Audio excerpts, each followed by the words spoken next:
Welcome back. Welcome back. So, fair use. I just put this video on and it's very amazing because I never looked at it like this. I don't know if you've seen The Lion King. More than likely you have. But this man's explaining the story in a very grown way that, you know, brings some clarity to some of us. But he says something in the midst of it. No, the cartoon says something in the midst of it that I don't remember Mufasa saying in his speech, and I just want to throw a little bit of GMB on that. The Lion King explores how a man grapples with mortality through nearly every single one of Mufasa's scenes. Now, even if we're uncomfortable with the idea of death, most of us can still gesture vaguely to a time when we may no longer be around. One day, Simba, the sun will set on my time here. You know? Of death, most of us can still gesture vaguely to a time when we may no longer be around. One day, Simba, the sun will set on my time here, and will rise with you as the new king. But in the very next scene, Mufasa shares explicitly that not only is he mortal, but Simba is too. When we die, our bodies become the grass, and the antelope eat the grass. And so, we are all connected in the great circle of life. Oh, really? I don't know if that blew your mind, but that blew my mind.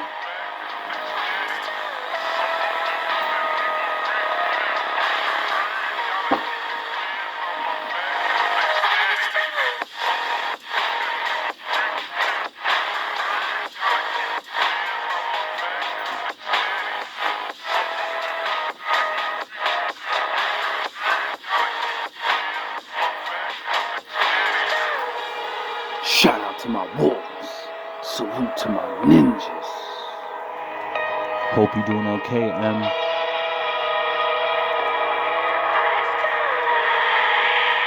Keep fighting.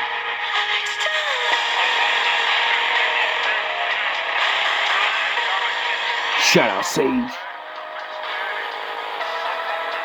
China White. Lex Will. It's a pretty significant message for a children's movie, that life actually goes on without us in all its beauty, and that death should cause us to more deeply honor and connect with others. Yet, this understanding of death is not a simple inner peace, because Mufasa has accepted.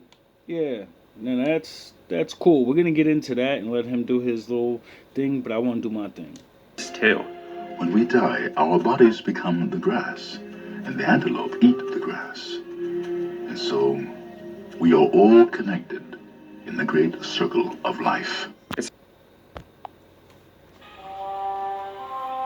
There is no dark side, nor a light side. There is only the Force. Are lions wrong for eating antelopes? You know? I'm sure it doesn't feel good. And, you know, men and there are women that'll be like, it's so vicious and I get it, you know what I'm saying? Like it's reality. I will do what I must to keep the balance. But, you know, Mufasa said, when you die, you're gonna become worm food. And then you're gonna be grass.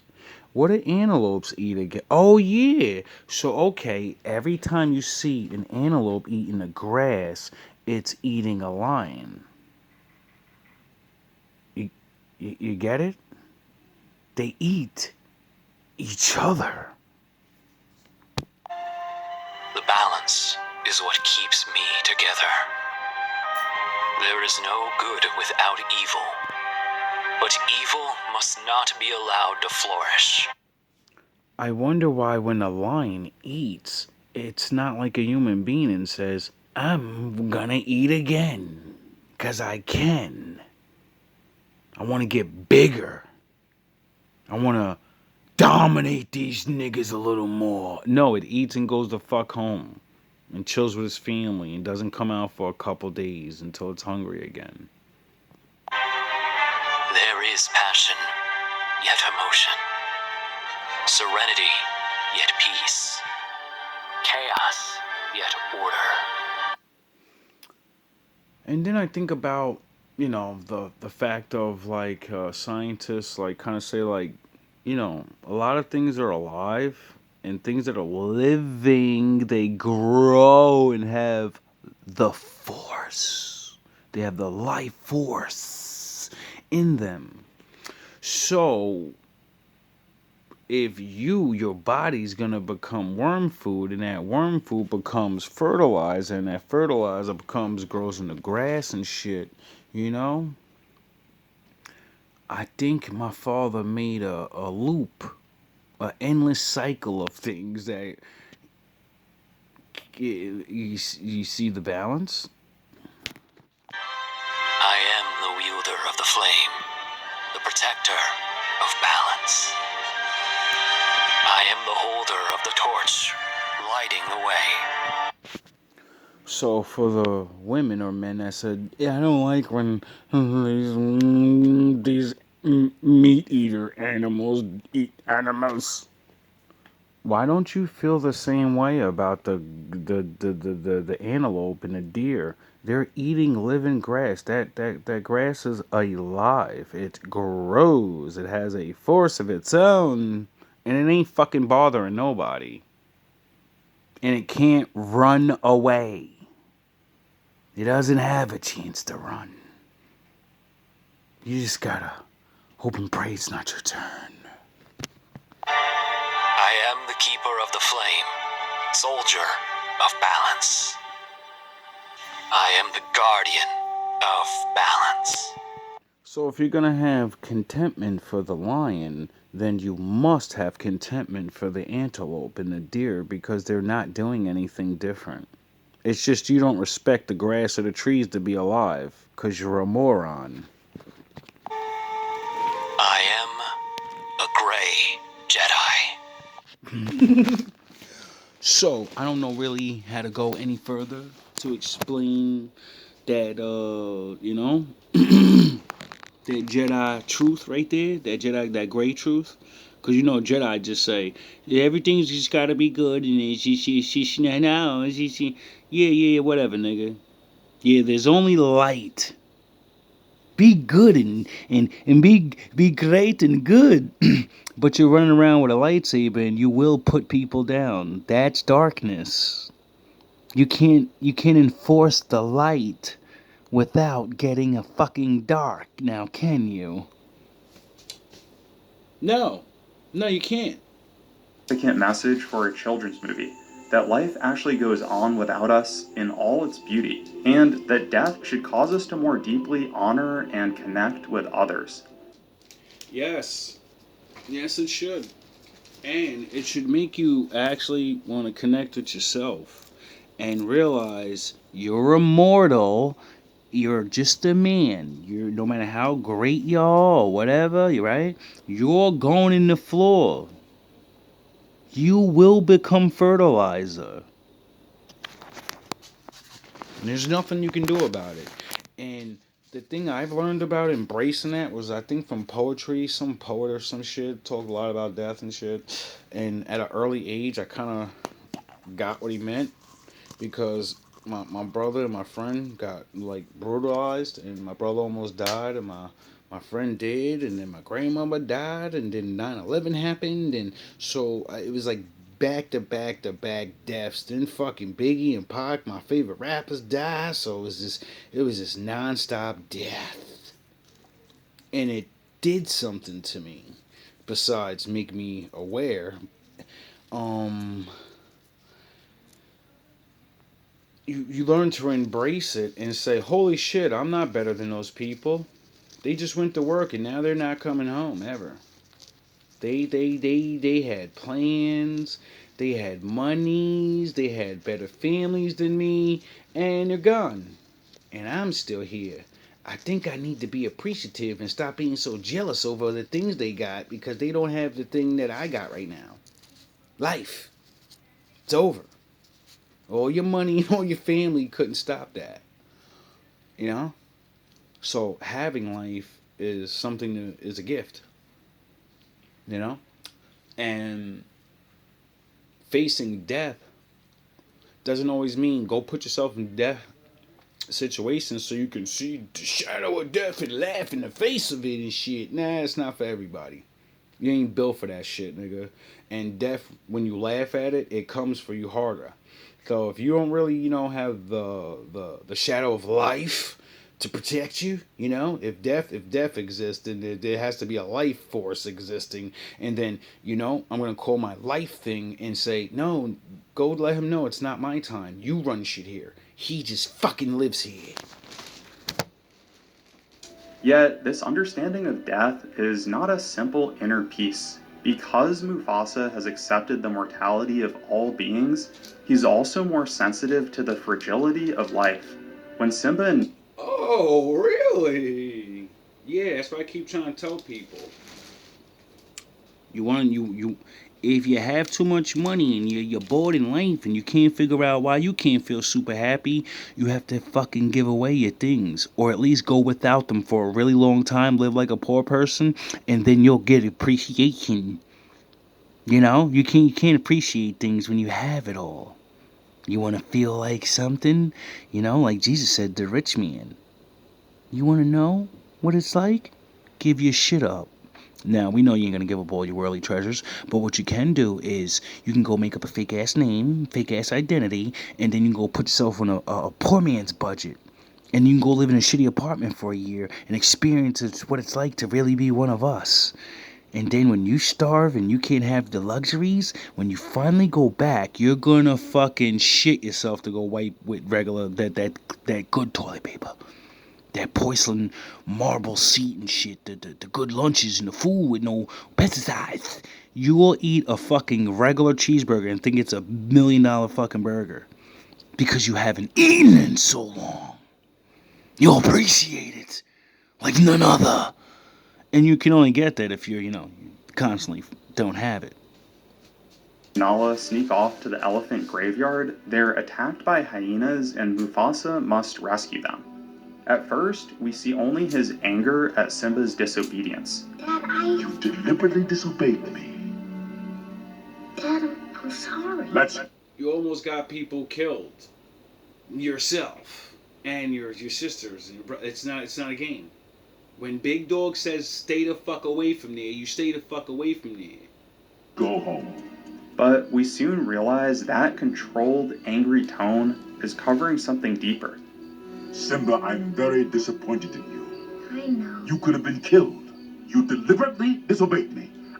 You deliberately put fear in my heart. I'm the king of lions and I haven't feared anything in so long I forgot what that fucking feels like, you little dumb fuck. I can't be scared in front of the other lions. These niggas is fucking ruthless. They might come for me. You don't realize what you're doing. And what's worse, you put Nala in danger. In his voice, we suddenly hear the pain that Mufasa was put through. But you're not scared of anything. Exactly, because you're the king. But everyone has a fear. The Lord made sure of that. I was today. You were? Yes.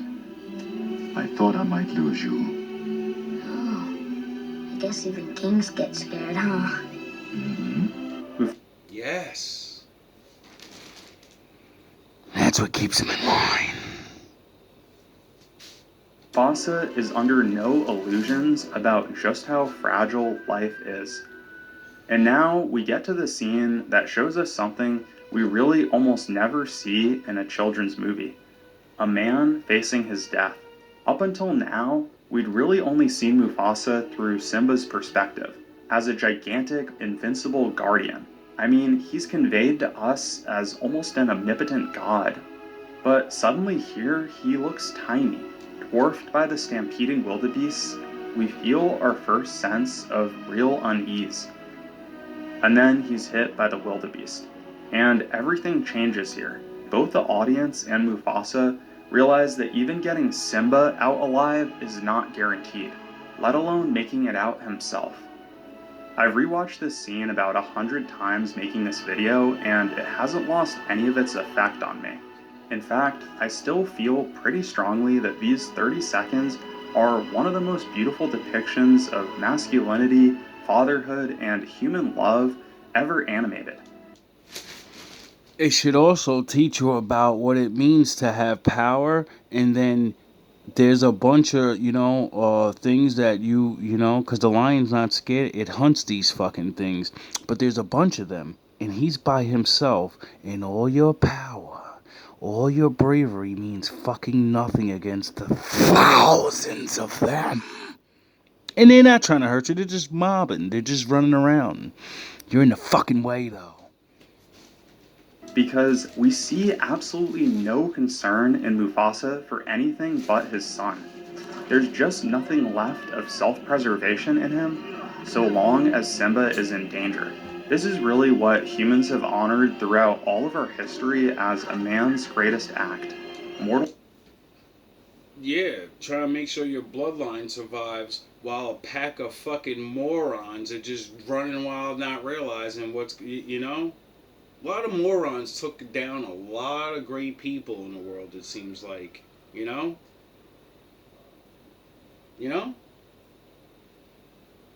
So it's very important that when you're king to not create morons.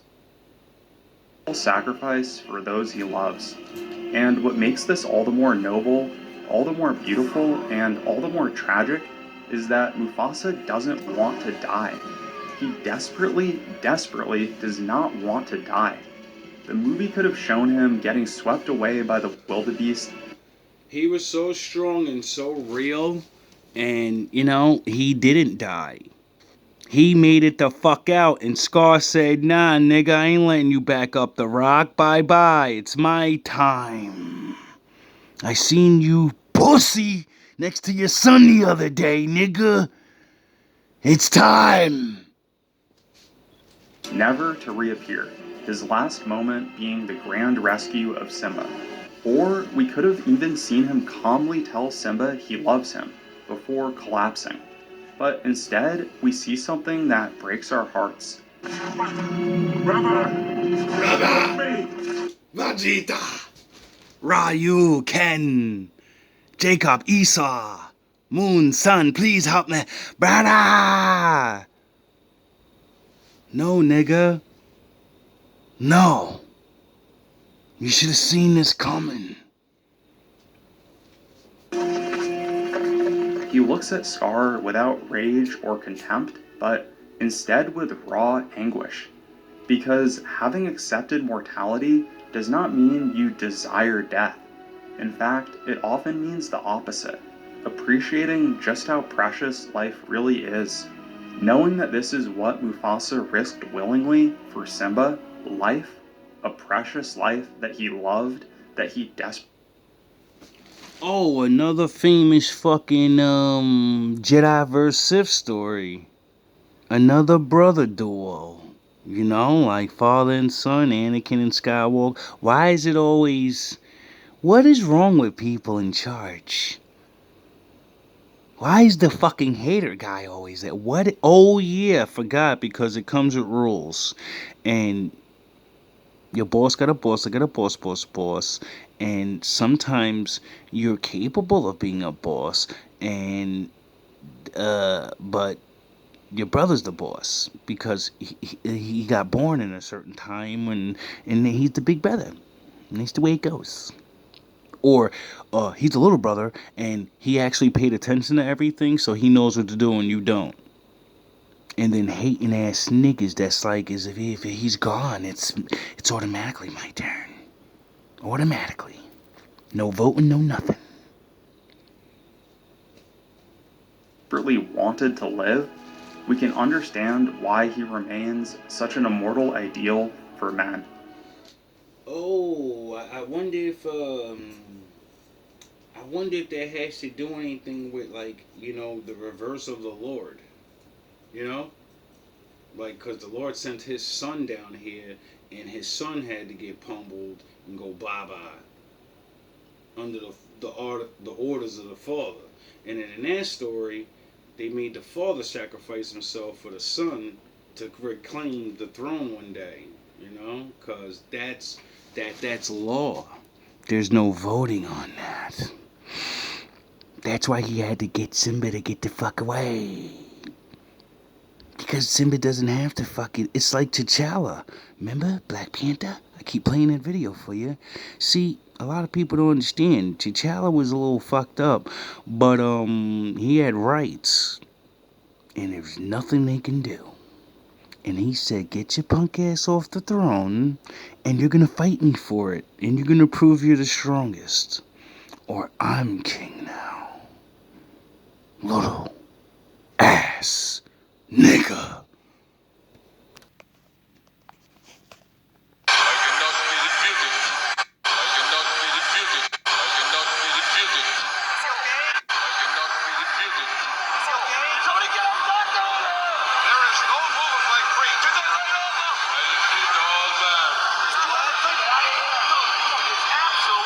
Somebody's getting dethroned.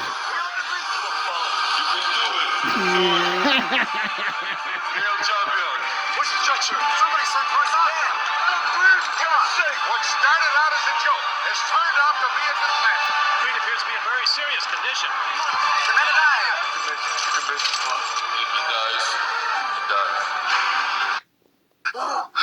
Miss Fella! Is this your kid? Miss Fella! Is this your kid? Miss Fella! Is this your kid? The Black Panther, who's supposed to lead you into the future. He's supposed to protect you. Nah, I'm the kid.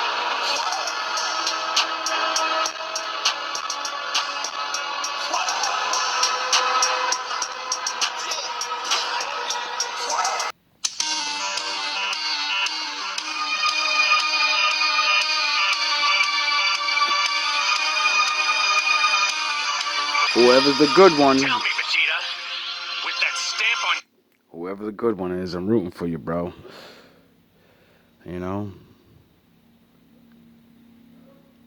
We need mercy. I won't even say better leaders. We just need somebody that can be merciful a little bit. Because this shit is ridiculous. Your head, I know Bobity's been giving you orders. Is this one of them? Are you trying to fight me because of him? Or is this the same old story between you and me? Which one? Does it really matter? Not to you, Gohan, but to a warrior it matters greatly. And you know this as well as I do, Kakarot. In a day, you'll be back to the dead, and I will not miss this opportunity. Who are you people?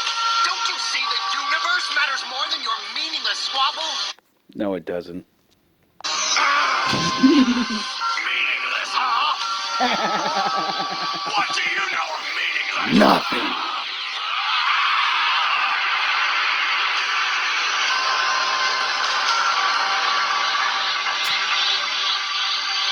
Spend most of your life ruled by another. Watch your race dwindle to a handful.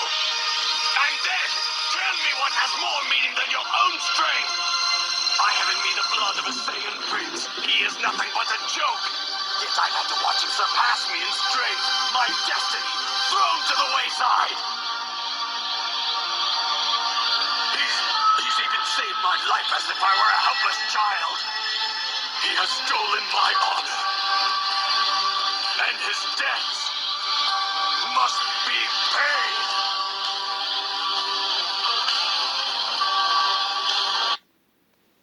Push myself to the edge of my limits and beyond. But you've been born with a natural talent far beyond my own. No amount of training could have closed the gap between us. I realize that now. It was made painfully obvious to me today as I watched your fight with Bobity's monster. Imagine my shock to see the undeniable proof, to discover that no matter how hard I tried, I would never be able to catch you. A warrior prince forever living in the shadow of a low-level clown. So that's when I secretly made up my mind.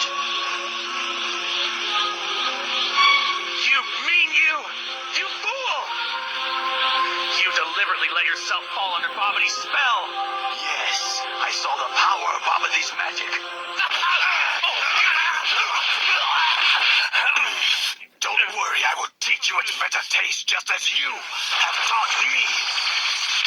Me, a warrior elite. In my fingertips, I hold the power to destroy entire worlds. I am a Saiyan of royal blood, the last of my kind. And on my shoulders rests the glory of an extinct warrior race. Whole civilizations once trembled at the sound of my name. But you didn't, did you, Kakarot? And at your hands, your common hands, my honor and my pride, the foundations upon which I have always stood, began to crumble at my feet. It was at your hands that I suffered my first great humiliation, toppled by a piece of low-level trash.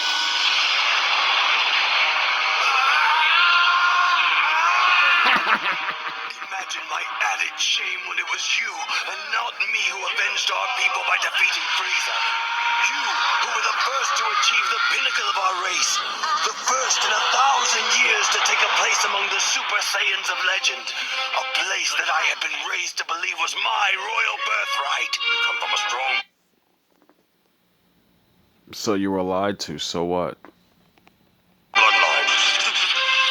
And imagine the disgrace I suffered when the strength I had worked my whole life to acquire was surpassed by a mere child. Your half-breed son succeeded where I, the prince of all Saiyans,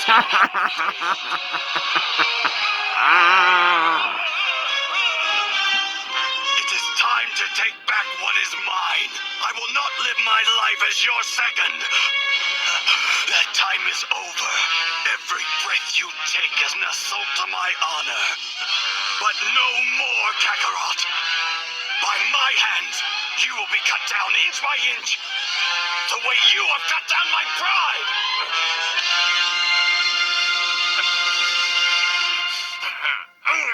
You sure?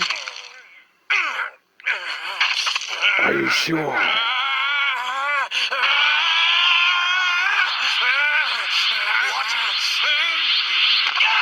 Are you sure? And the last two survivors of the Saiyan race will embark in the ultimate fight.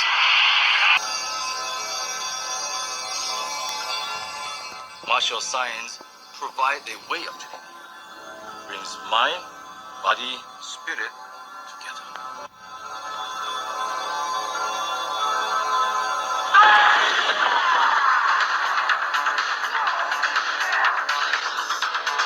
Good luck, gentlemen.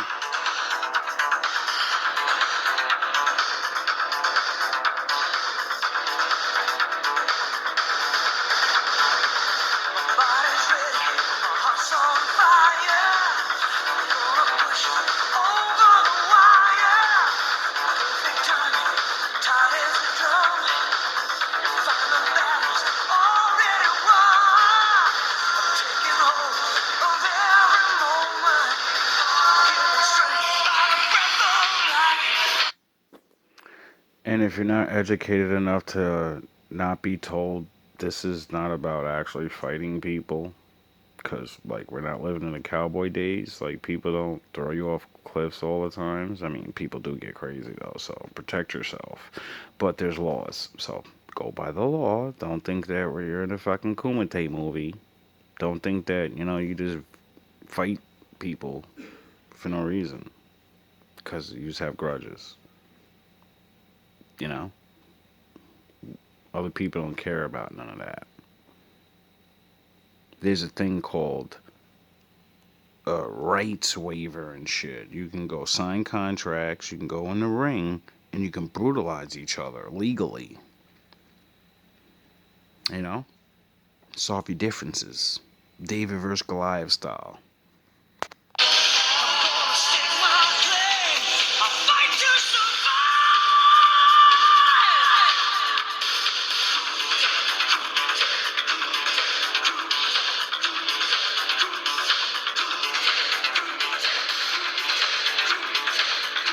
It used to be called, guy code, men of honor, dueling.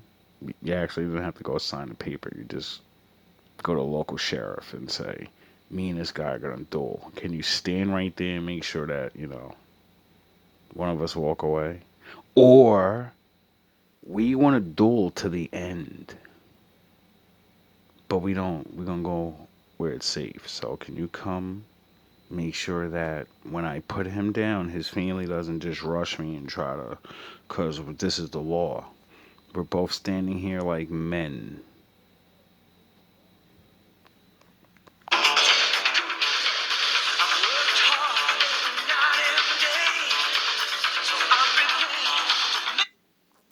I wonder why back in the day a lot of people didn't pop shit.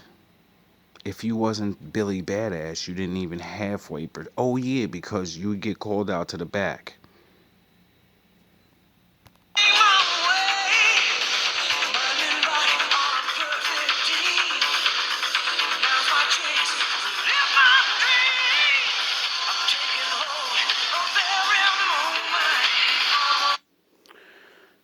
I'm happy that man has been, trying to civilize past those things, like brute strength is the only way to prove who's right, because, no,